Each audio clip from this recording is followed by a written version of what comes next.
Damas, Labo haydaydigan okili, sizlarda ham seplinalar og'ir bo'lib, Sikorsky yaxshi tushmayaptimi?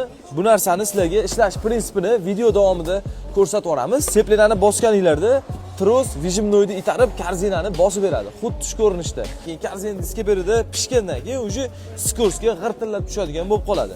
Undan tashqari avtomobilni tortishi ham og'ir bo'lib qoladi. Gaz rasxod, benzin rasxodi ham oshib ketadi.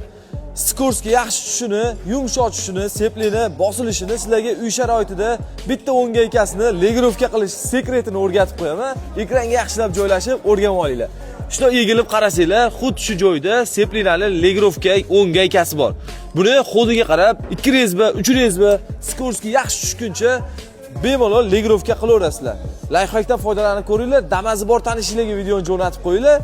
Bundan keyin Sikorsky yaxshi tushmay qoladigan bo'lsa, bizga aloqaga chiqsanglar, yumshoq tushadigan qilib, seplinalarni ham barmoqda bosiladigan qilib remont qilib beramiz. Murojaat uchun pastki nomerlar qoldirib qo'ydik. Manzilimiz Qo'yliq 5-massiv Avtodoktor servis.